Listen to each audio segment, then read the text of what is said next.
Good morning students. आज calculus का दूसरा क्लास है। आज हम प्रयास करेंगे जितना भी इस कंटिन्यूटी का थ्योरम है आज टोटल हम आपको बता दें।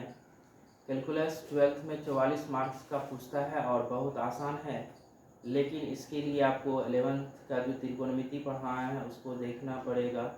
उसके बाद 11th में जो हम पढ़ाए हैं लिमिट चैप्टर उसको देखना पड़ेगा, क्योंकि उस लिमिट का इसमें ज़रूरी है। इसके बाद फिर आपका आ जाता है डिफरेंशिएशन। पहले कंटिन्यूटी को हम लोग देख लेंगे, तो आज इसका जितना भी थ्योरम है उसको देखेंगे टोटल। तो ये पहला थ्योरम कहता है जो यदि f और g दो वास्तविक फलन है जो x बराबर a पर क्या है संतत है, मतलब कोई दो फलन किसी भी बिंदु पर संतत होता है। यहाँ हम पॉइंट a लिए हैं, a की जगह पर b भी दे सकते हैं, c भी दे सकते हैं, कुछ भी पॉइंट दे सकते हैं। मतलब कोई भी दो फलन किसी भी बिंदु पर अगर कंटिन्यूअस होता है तो उस दोनों फंक्शन मतलब दोनों कंटिन्यूअस फंक्शन का योगफल भी कंटिन्यूअस होगा, डिफरेंस भी कंटिन्यूअस होगा, मतलब अंतर भी कंटिन्यूअस होगा, उसका गुणनफल भी कंटिन्यूअस होगा और उसका भागफल भी कंटिन्यूअस होगा। यही आपका पहला थ्योरम है। जो दो कंटिन्यूअस फंक्शन अगर f और g बिंदु a पर कंटिन्यूअस है, इसका मतलब f और g कंटिन्यूअस है तो उसका योगफल भी कंटिन्यूअस होता है, अंतर भी कंटिन्यूअस होता है, मल्टीप्लिकेशन गुणनफल भी कंटिन्यूअस होता है और डिवीजन भागफल भी उसका क्या होता है कंटिन्यूअस होता है। तो चारों का प्रूफ एक ही तरह का है, हम इसमें किसी एक का प्रूफ कर देंगे, जैसे एडिशन का प्रूफ कर देंगे, आप बाकी तीन का प्रूफ कर लीजिएगा। तो देखिए थ्योरम है, यदि f और g, यहाँ f और g दो फंक्शन है, वास्तविक फलन है जो x बराबर a पर संतत है, तो f प्लस g इसका मतलब दोनों का योगफल a पर क्या होता है कंटिन्यूअस होता है। f माइनस जी मतलब दोनों फंक्शन का अंतर उस बिंदु पर क्या होता है कंटिन्यूअस, दोनों का गुणनफल भी उस बिंदु पर क्या होता है कंटिन्यूअस, दोनों का भागफल भी उस बिंदु पर क्या होता है कंटिन्यूअस होता है। तो पहला हम प्रूफ कर रहे हैं, इसको देखिए प्रूफ।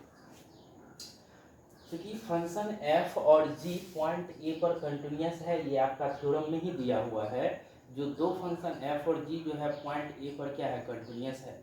तो कल के वीडियो में पढ़ाए हैं जो कोई फंक्शन अगर कंटिन्यूअस होता है किसी भी पॉइंट पर, तो डिफिनेशन में लिखाया है अगर f a पर कंटिन्यूअस होता है तो limit x tends to a f(x) equal to f a होता है। f(x) equal to f a मतलब a पर कंटिन्यूअस है तो f(x) इक्वल टू क्या होता है f a।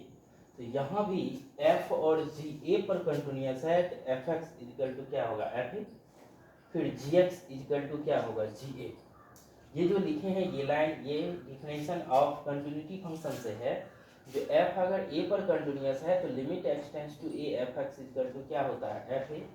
अब g a पर कंटिन्यूअस है तो limit x tends to a gx equal to क्या होता है g a। अब एक नंबर में दिखाना है जो दोनों का योगफल कंटिन्यूअस होगा a पर, इसलिए लिखे हैं f plus G x. x का फलन लिए हैं, यहाँ x बराबर a पर है इसलिए x दिए हैं। अगर y बराबर b पर रहता तो यहाँ y देते, y का फलन लेते। तो limit x tends to a f plus G X. तो अब ये x आप पढ़े हैं बीजगणित में, ये x दोनों में मल्टीप्लाई होगा तो एक बार f के साथ लिखाएगा फिर g के साथ लिखाएगा। अब लिमिट का जो प्रॉपर्टी है, दो फंक्शन अगर प्लस में हो और लिमिट अगर लगा हुआ हो तो लिमिट दोनों फंक्शन में लग जाता है। जैसे देखिए तो ये लिमिट लगेगा f(x) में, तो limit x tends to a f(x) होगा प्लस फिर limit x tends to a क्या होगा gx। अब limit x tends to a f(x) का वैल्यू यहाँ से हम दिए हैं fa, और फिर limit x tends to a gx का वैल्यू क्या दिए हैं ga। इसमें देखिए fa प्लस जी ए, अर्थात a दोनों में है, a को बाहर कर लिए तो क्या हो गया f प्लस जी ए।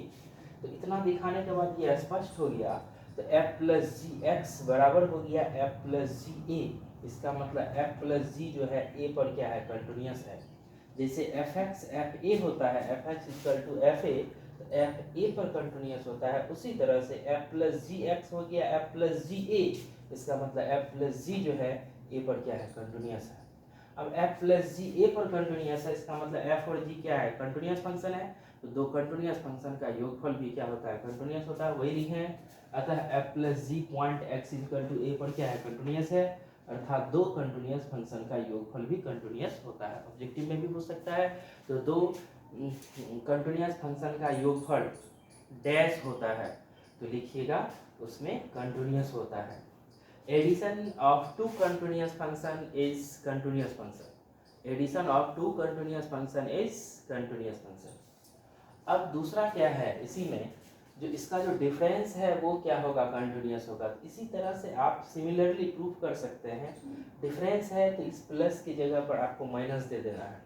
प्लस की जगह पर क्या करना है, माइनस, अर्थात इस प्लस को माइनस में कन्वर्ट करेंगे तो यहाँ माइनस देंगे, फिर यहाँ माइनस आएगा, फिर यहाँ माइनस आएगा, यहाँ f माइनस जी ए हो जाएगा। इसका मतलब f पर माइनस जी पॉइंट ए पर कंटिन्यूस है, अर्थात difference of two continuous function is continuous function, मतलब दो कंटिन्यूस फंक्शन का अंतर भी कंटिन्यूस होता है। तीसरा अगर प्रूफ करना चाहते हैं तो इस प्लस को आप कन्वर्ट कर दीजिए इनटू में, अर्थात जहाँ जहाँ पे प्लस है उसकी जगह पर इनटू का साइन देंगे, यहाँ देंगे इनटू, यहाँ भी देंगे इनटू, यहाँ भी देंगे इनटू, यहाँ भी देंगे इनटू, तो वो आ जाएगा f इंटू जी। वो क्या आ जाएगा, f इंटू जी। तो जैसे ही f इंटू जी आएगा इसका मतलब वो क्या हो जाएगा, गुणनफल हो जाएगा, अर्थात दो कंटिन्यूस फंक्शन का जो है मल्टीप्लिकेशन गुणनफल भी क्या होता है, कंटिन्यूस होता है। चौथा आएगा f बाई जी, अर्थात ये डिवीजन है, तो ये प्लस को कन्वर्ट करना है डिवीजन में, तो f बाई जी, यहाँ भी f बाई जी होगा तो F X by G X होगा। फिर यहाँ फिर लिमिट लगाएंगे, F X by G X में लिमिट लगेगा अलग अलग, तो ऊपर होगा एफ ए, नीचे होगा जी ए को बाहर कीजिएगा एफ बाई जी ए, अर्थात वो भी कंटिन्यूस हो जाएगा। तो आपने सीखा जो दो कंटिन्यूस फंक्शन का जो है एडिशन भी कंटिन्यूस होता है, डिफरेंस भी कंटिन्यूस होता है, मल्टीप्लिकेशन भी कंटिन्यूस होता है, और उसका भागफल भी अर्थात डिवीजन भी क्या होता है, कंटिन्यूस होता है। अब हम दूसरा थ्योरम आपको बताएंगे, जो कांस्टेंट फंक्शन जो होता है वो क्या होता है, कंटिन्यूस होता है। पॉलिनोमियल फंक्शन क्या होता है, कंटिन्यूस होता है। तो ये सब अब देखेंगे, लगातार थ्योरम अभी देखेंगे। अब देखिए दूसरा थ्योरम इसमें,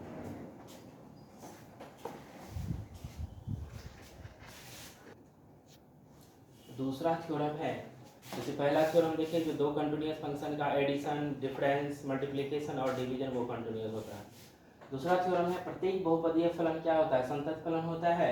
every polynomial function is continuous function, जितना भी पॉलिनोमियल फंक्शन है सभी क्या होता है, कंटिन्यूस होता है।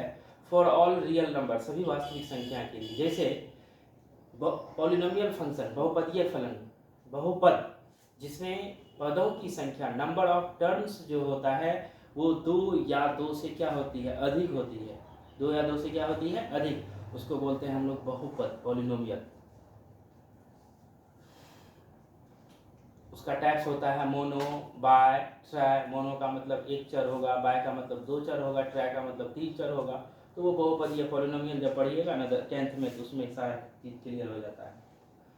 तो ये बहुपद का रूप होता है। बहुपदीय फलन जितना भी है वो कंटिन्यूस, जैसे एक्स स्क्वायर कंटिन्यूस होगा, एक्स क्यूब प्लस 3 कंटिन्यूस होगा, x square plus 4x plus 5, इस तरह का कहीं भी फंक्शन दिया हुआ है तो समझिए वो क्या है, कंटिन्यूस है।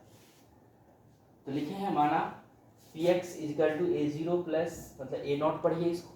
बहुपदीय का जो बहुपद फलन का जो फॉर्म होता है उसका फॉर्म लिखे हैं px equal to a0 plus a1x plus a2x square plus a3x cube dot dot an x to the power n।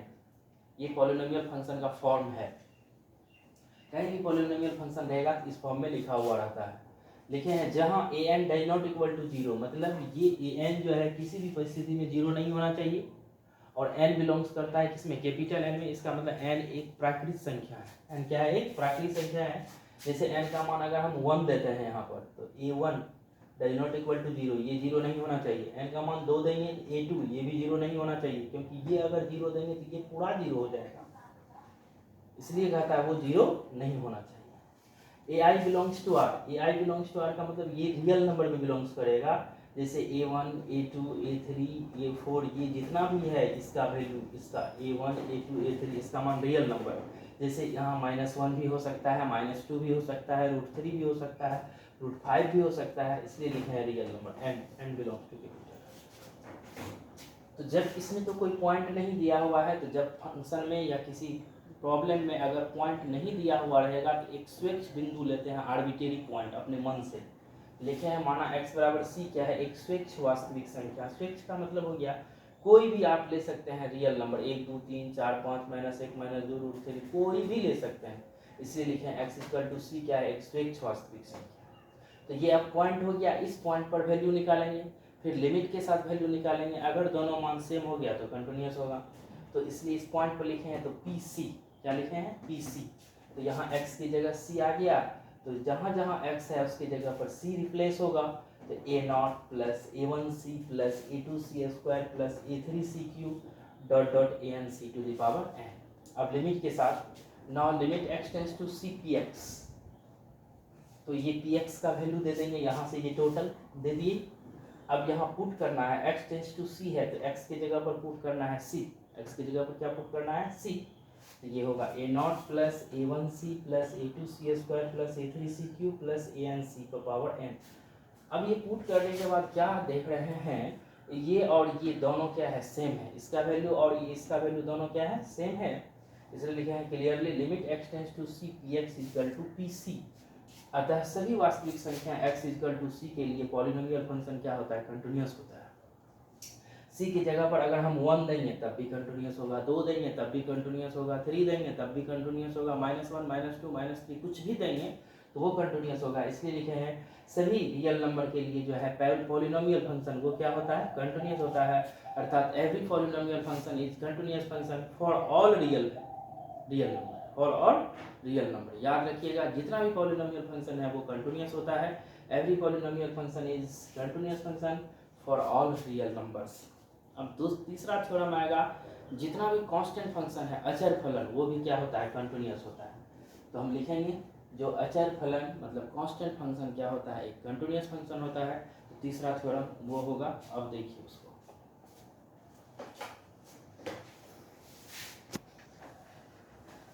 दूसरा थ्योरम आपने देखा, जो every polynomial function is continuous function, जितना भी बहुपदीय फलन है वो कंटिन्यूअस होता है, उसी पर आधारित है तीसरा थ्योरम, जो अचर फलन क्या होता है, संतत होता है। अचर constant, A constant function is a continuous function, जितना भी कांस्टेंट फंक्शन है वो कंटिन्यूअस होता है। अब कांस्टेंट फंक्शन बोलेंगे किसको, कांस्टेंट फंक्शन का मतलब होता है उसका जो फॉर्म होता है f(x) इक्वल टू k या c, मतलब x के मान देने से, x के बढ़ने या घटने से y के मान में कोई परिवर्तन नहीं होता है, तो ऐसे फलन को हम लोग बोलते हैं कांस्टेंट फंक्शन। जैसे f(x) equal to 2 constant function, f(x) equal to 3 constant function, f(x) equal to -3 constant function, मतलब x बढ़ाइए घटाइए y की वैल्यू में कोई चेंजिंग नहीं होता है, तो ऐसे फंक्शन को हम लोग बोलते हैं कांस्टेंट फंक्शन। तो प्रूफ करना है कांस्टेंट फंक्शन कंटिन्यूअस होता है, लिखे हैं let f(x) equal to k is a continuous function. Continuous function का यहाँ कांस्टेंट कंटिन्यूअस नहीं लिखना चाहिए, let f(x) equal to k is a constant function लिखना चाहिए, कांस्टेंट अचर फलन। यहाँ कंटिन्यूअस की जगह कांस्टेंट कर दीजिए, कांस्टेंट CONSTANT, कांस्टेंट फंक्शन मतलब अचर फलन। अचर फलन का रूप होता है f(x) equal to k, f(x) equal to c, तो ये अचर फलन है इसलिए ये कांस्टेंट है। अब इसमें कोई पॉइंट नहीं दिया हुआ है इसलिए c अपने मन से लिए हैं, और तो अपने मन से जो लेते हैं पॉइंट उसको बोलते हैं आर्बिट्रेरी रियल नंबर, स्वेच्छ वास्तविक संख्या। तो again let x equal to c be an arbitrary real number, मतलब x जो है, c जो ये है एक स्वेच्छ वास्तविक संख्या है। तो इस पॉइंट पर वैल्यू निकालना है, दोनों वैल्यू अगर सेम होगा तो कंटिन्यूअस होगा। fc का वैल्यू क्या होगा कि, क्योंकि x के बढ़ने या घटने से कोई चेंजिंग नहीं होता है, तो x का मान आप कुछ भी दीजिए वो k ही आएगा, तो x की जगह c दिए तो वो क्या आएगा, k ही आएगा। अब लिमिट के साथ, now limit x tends to c f(x), तो यहाँ f(x) का वैल्यू क्या है, k है, x का लिमिटिंग वैल्यू यहाँ c दीजिएगा, यहाँ इसमें x है ही नहीं, वो क्या आएगा k, क्योंकि k क्या है, कांस्टेंट है, इसकी जगह पर 2 3 4 5 6 कुछ भी आएगा, तो जो रहेगा वही चीज यहाँ लिखिए। अब दोनों ही स्थिति में क्या देख रहे हैं, इसका value limit x tends to c f(x) और fc ये दोनों क्या है, सेम है। तो जैसे ही सेम होगा इसका मतलब ये फंक्शन जो है कांस्टेंट फंक्शन c पर क्या है, कंटिन्यूअस है। तो c क्या है, एक आर्बिट्रेरी रियल नंबर था, इसका मतलब जितना भी कांस्टेंट फंक्शन है वो कंटिन्यूअस होता है फॉर ऑल रियल नंबर, सभी वास्तविक संख्याओं के लिए जो है कंटिन्यूअस फंक्शन क्या होता है, कंटिन्यूअस। तो ऑब्जेक्टिव में याद रखिएगा, every polynomial function is continuous function for all real number, every constant function is continuous function for all real numbers. वो जो पहला थ्योरम बताए थे, जो टू कंटिन्यूअस फंक्शन, अगर दो फलन कंटिन्यूअस होता है if f and g both are continuous function, then addition continuous, difference continuous, multiplication continuous और उसका डिवीजन भी क्या होता है continuous। अब इसी में चौथा थ्योरम आता है जो आइडेंटिटी फंक्शन भी क्या होता है कंटिन्यूस होता है। तत्समक फलन याद कीजिए, पढ़ाए हैं 11th में, कक्षा 11वीं में पढ़ाए हैं तत्समक फलन आइडेंटिटी फंक्शन, मतलब जो x लीजिएगा वही y भी होता है, तो ऐसे फलन को आइडेंटिटी फंक्शन होते हैं। जैसे इसका रूप होता है f(x) = x, यही कारण है इसका रेंज और डोमेन दोनों सेम होता है आइडेंटिटी फंक्शन का। तो अगला थ्योरम लिखेंगे हम लोग चौथा, जो ये तत्समक फलन या तादात्म्य फलन संतत फलन होता है। चौथा थ्योरम देखिए,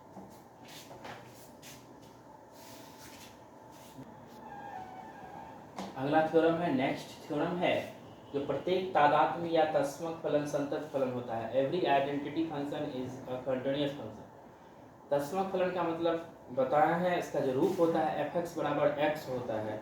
जो चीज़ दीजिएगा x का वैल्यू वही भी y का वैल्यू होता है, मतलब x का जो मान दीजिएगा वही वैल्यू y का भी होता है। इसका डोमेन और रेंज दोनों क्या होता है सेम होता है। इसका ग्राफ भी बताए हैं, इसका ग्राफ जो है ओरिजिन से पास करते हुए एकदम स्ट्रेट लाइन होता है, एकदम ये फर्स्ट क्वाड्रेंट और फिर थर्ड क्वाड्रेंट में ये करता है इसका ग्राफ। जैसे x का वैल्यू 0 देंगे तो 0, 1 आएगा तो 1, 2 आएगा तो 2, फिर -1 तो -1। तो याद रखिएगा इसका जो है तत्समक फलन का ग्राफ जो है ओरिजिन से गुजरती हुई, मतलब ओरिजिन को टच करती हुई फर्स्ट क्वाड्रेंट और थर्ड क्वाड्रेंट में जो है एक स्ट्रेट लाइन होती है। तो आइडेंटिटी फंक्शन का रूप होता है f(x) = x, इसको बोलते हैं फॉर ऑल, उल्टा ए का मतलब होता है for all. f(x) = x for all x belongs to R, जितना भी रियल नंबर है सभी के लिए x ही होगा, एक आइडेंटिटी फंक्शन है। तो जब पॉइंट नहीं दिया हुआ रहता है, एक पॉइंट लेते हैं अपने मन से जिसको बोलते हैं आर्बिट्रेरी रियल नंबर, मतलब स्वेच्छ वास्तविक संख्या। तो लिए हैं x = c क्या है, एक स्वेच्छ वास्तविक संख्या। जब नहीं दिया हुआ पॉइंट रहेगा तो एक पॉइंट ले लेना अपने मन से c, a, b कुछ भी। तो इस पॉइंट पर दिखाना है f(x), x की जगह c देना है तो fc = क्या हो जाएगा c। अगर a ही देंगे तो fa = क्या होगा a, b देंगे तो fb = क्या होगा b। अब लिमिट लेना है ना, limit x tends to c f(x), तो limit x tends to c और f(x) का वैल्यू क्या है, यहाँ x है, f(x) का वैल्यू क्या है, x है, तो x की जगह पर पुट कर देना है c, तो यहाँ क्या आ जाएगा c। तो ये देखिए पुट x = c, तो c। अब ये दोनों वैल्यू सेम है, इसका वैल्यू और इसका वैल्यू ये दोनों सेम आ गया।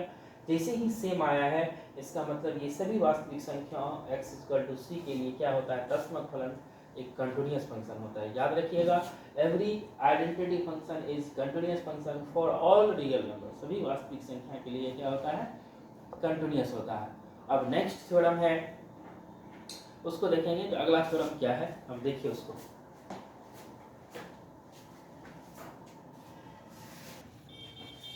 देखिए जितना भी त्रिकोणमितीय फंक्शन है, ट्रिगोनोमेट्रिक फंक्शन जो होता है, all trigonometric function is continuous function in its domain या इन ऑन डोमेन, मतलब अपने संपूर्ण प्रांत में त्रिकोणमितीय फलन जो है वो क्या होता है, कंटिन्यूअस फंक्शन होता है। जैसे साइन का जो डोमेन होता है वो रियल नंबर होता है, तो साइन फंक्शन जो होगा वो रियल नंबर में कंटिन्यूअस होगा। कोसाइन फंक्शन भी कंटिन्यूअस होता है अपने डोमेन में, टेंजेंट भी होता है, कॉन्टेंजेंट भी होता है, सेकेंड भी होता है और कोसेकेंट भी होता है। तो डोमेन अपने डोमेन में, अपने डोमेन का मतलब जिस पर वो डिफाइंड होता है उस पर वो कंटिन्यूअस होता है।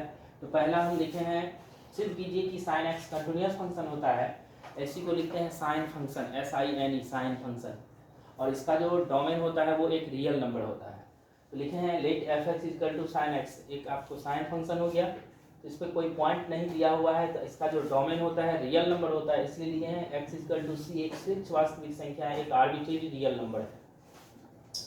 उस बिंदु पर वैल्यू निकालेंगे fc, तो वो क्या हो जाएगा, sin c। अब लिमिट के साथ limit x tends to c f(x), तो limit x tends to c f(x) का वैल्यू क्या है, वहाँ sin x है तो sin x दी। अब आप एक लाइन में भी बना सकते हैं, यहाँ x की जगह c पुट कीजिएगा तो ये sin c आ जाएगा। लेकिन एक रूल होता है h वाला, उससे भी बना सकते हैं, सभी सवाल को उस रूल से बना सकते हैं। तो x की जगह अगर हम पुट कर रहे हैं c + h, अब आप कहिएगा h क्या है, इस h की जगह आप लेमडा ही दे दीजिए, कोई दिक्कत नहीं है, जो यहाँ दीजिएगा उतना टेंड्स टू 0 देना पड़ेगा। क्योंकि ये सी प्लस एच दिए हैं तो एच का लिमिटिंग वैल्यू यहाँ 0 है, तो सी प्लस 0 तो सी ही ना आया, फिर तो वही चीज़ है। अगर सी प्लस लेमडा लिखेंगे, लेमडा टेंस टू 0 है तो फिर ये सी ही आएगा। यहाँ सी माइनस एच भी दे सकते हैं, कोई दिक्कत नहीं है। सी माइनस एच देंगे, एच का लिमिटिंग वैल्यू 0 आएगा, फिर तो सी ही रहेगा। तो सी प्लस एच दीजिए, सी माइनस एच दीजिए, लेकिन जो चीज़ दीजिएगा उतना टेंस टू 0 देना पड़ेगा। तो अब जैसे ही पुट करेंगे तो ये लिमिटिंग वैल्यू चेंज हो जाएगा 0 में। देख लीजिए लिमिटिंग वैल्यू चेंज हो गया, x टेंस टू सी बदल गया h टेंस टू 0 में, और x की जगह पुट कर दिए c प्लस एच। अब इसको तोड़े हैं a प्लस बी पर, साइन a प्लस बी। अब आप माइनस वाला अगर यहाँ पुट कीजिएगा c माइनस एच, तो h टेंस टू 0 ही होगा, और यहाँ लग जाएगा a माइनस बी का फॉर्मूला। तो साइन a प्लस बी का फॉर्मूला देखिए वहाँ लिखे हैं, sine a into cos B plus cos a into sine B. तो a की जगह c है और b की जगह h है, तो sine a into cos B plus cos a into sine B. अब h का लिमिटिंग वैल्यू 0 है, जहाँ जहाँ h है उसकी जगह पर 0 पुट करना है। रखिए, तो sine c into cos 0, cos 0 का वैल्यू होता है 1, देख लीजिए, plus cos c into sine 0, sine 0 का वैल्यू 0 होता है। तो ये 0 से मल्टीप्लाई करेंगे, ये 0 हो जाएगा, अर्थात साइन c इंटू 1 क्या हो गया, साइन c। तो क्या देखिए ये दोनों वैल्यू क्या हो गया, सेम हो गया। जैसे ही सेम हुआ तो अतः सभी वास्तविक संख्या x बराबर c पर साइन फंक्शन क्या होता है, कंटिन्यूअस होता है। 11th की क्लास में, कक्षा 11वीं की क्लास में हम आपको इसका ग्राफ भी बताए थे, जितना भी आइडेंटिटी ट्रिगोनोमेट्रिक फंक्शन है सबका ग्राफ बताए थे, और ग्राफ के माध्यम से डोमेन और रेंज बताए थे। तो देखिए इसका जो ग्राफ होता है इस तरह से होता है, जैसे इसका रेंज होता है +1 से लेकर के -1 तक। साइन में कितनों डिग्री का वैल्यू निकालिएगा, मैक्सिमम 1 होगा, मिनिमम -1 होगा, या तो उसके बीच में ही होता है उसका वैल्यू। तो यहाँ लिए हैं -1, ये +1, कितनों का इसमें जो आप ग्राफ खींचिएगा तो +1 और -1 के बीच में ही ग्राफ रहेगा, और वो कंटिन्यूअस होता है, कहीं कलम का नोक नहीं उठेगा। जैसे अभी हम आपको पाई, माइनस पाई और प्लस पाई के बीच में ड्रॉ किए हैं, तो यहाँ से देखिए लगातार है, कहीं कलम का नोक उठा है नहीं। तो जब कलम का नोक नहीं उठता है तो ऐसे फंक्शन को हम लोग कंटिन्यूअस फंक्शन बोलते हैं। मतलब किसी भी फंक्शन का ग्राफ खींचेंगे, कलम का नोक ब्रेक नहीं होता है, एकदम लगातार रहता है, एकदम कंटिन्यूअसली रहता है, तो उसको हम लोग बोलते हैं संतत फलन। इसका ग्राफ इस तरह से वेव के रूप में चलते जाता है। आप कक्षा 11वीं का कॉपी उल्टाइएगा, उसमें स्पष्ट रूप से बताया हुआ है। ये तो अभी हम थोड़ा सा बताए हैं, उसमें पूरा डिटेल से बताया हुआ है, जो कैसे एकदम लगातार है तो वो कंटिन्यूअस है। तो याद रखिएगा साइन फंक्शन क्या होता है, कंटिन्यूअस। इसी तरह से है कोसाइन फंक्शन भी आपको कंटिन्यूअस होता है, टेंजेंट फंक्शन भी कंटिन्यूअस होता है, कोटेंजेंट भी कंटिन्यूअस होता है, सेकेंड भी कंटिन्यूअस होता है, और कोसेकेंड भी कंटिन्यूअस होता है। इस तरह का सवाल आपको दिया हुआ है एनसीईआरटी के बुक में, तो उसको हम बनाएंगे। फिलहाल आप जब जानिए इस चीज़ को, साइन फंक्शन क्या होता है, कंटिन्यूअस होता है। जब ये ट्रिगोनोमेट्रिक आइडेंटिटी कंटिन्यूअस होता है, इसका मतलब इन्वर्स ट्रिगोनोमेट्रिक फंक्शन भी कंटिन्यूअस होगा अपने डोमेन में। जैसे पढ़ाए हैं inverse trigonometric function, sign inverse x होता है, कॉस इन्वर्स एक्स होता है, टेन इन्वर्स एक्स होता है, कॉट इन्वर्स एक्स होता है, सेक इन्वर्स एक्स होता है, कोसेक इन्वर्स एक्स होता है। तो साइन इन्वर्स एक्स का भी डोमेन लिखा है, उसका जो डोमेन होता है -1 से लेकर के +1 तक होता है, यही लिखा है। उस डोमेन में साइन इन्वर्स एक्स जो है वो क्या होता है, कंटिन्यूअस होता है। कॉस इन्वर्स एक्स का भी डोमेन लिखा है, मतलब जितना इन्वर्स में है उस अपने डोमेन में वो क्या होता है, continuous. Sine inverse x, cos inverse x, tan inverse x, sec inverse x, cosec inverse x, ये सब जितना है टोटल अपने डोमेन में क्या होता है, कंटिन्यूअस। अब इसका डोमेन क्या होता है, इन्वर्स फंक्शन में पढ़ा है, उसको देख लीजिएगा। अब एक थ्योरम आता है यदि f और g कंटिन्यूअस फंक्शन होता है, दो फंक्शन कंटिन्यूअस होता है, तो दोनों का कंपोजिशन क्या होता है, कंटिन्यूअस, अर्थात उसका गॉफ और फॉग दोनों कंटिन्यूअस होता है। पढ़ाए थे फंक्शन में, जो f और g अगर दो फंक्शन है तो उसका कंपोजिशन जो होता है गॉफ होता है, इसका कंपोजिशन क्या होता है, गॉफ, और वो भी गॉफ कंटिन्यूअस होता है। जिस पॉइंट पर f और g कंटिन्यूअस होगा उसी पॉइंट पर f और ये गॉफ भी क्या होगा, कंटिन्यूअस होगा। फिर से सुन लीजिए, यदि f और g किसी भी बिंदु पर कंटिन्यूअस फंक्शन होता है तो उसका कंपोजिशन भी उस बिंदु पर क्या होता है, कंटिन्यूअस होता है। यदि f और g किसी भी बिंदु पर कंटिन्यूअस होता है, उसका कंपोजिशन गॉफ भी उस बिंदु पर क्या होता है, कंटिन्यूअस होता है। अभी इस थ्योरम को हम लिखा देंगे, उसके बाद देखिए ये थ्योरम क्या है अगला।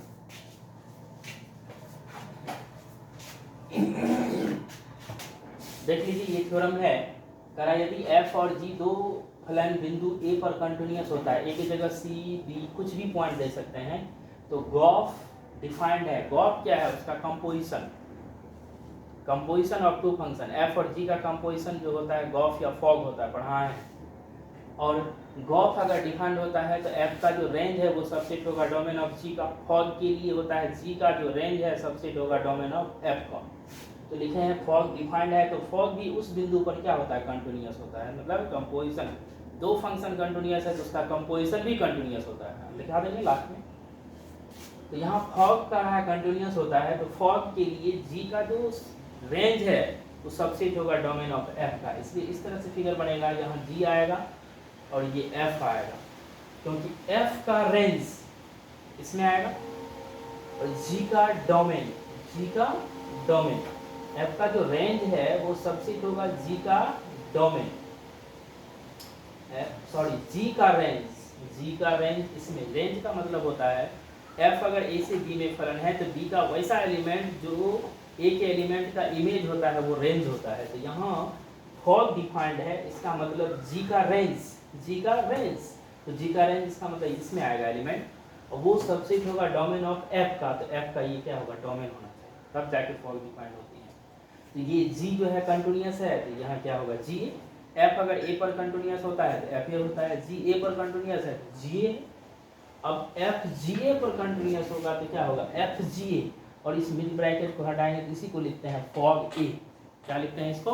फॉग ए। इसका मतलब फॉग जो है ए पर क्या है? कंटिन्यूअस है। तो यही थ्योरम था, जो एफ और जी किसी भी बिंदु पर कंटिन्यूअस होता है तो उसका कंपोजिशन भी उस बिंदु पर क्या होता है? कंटिन्यूअस होता है। अर्थात दो कंटिन्यूअस फंक्शन का कंपोजिशन फंक्शन क्या होता है? कंटिन्यूअस होता है। देखिए, अर्थात दो कंटिन्यूअस फंक्शन का कंपोजिशन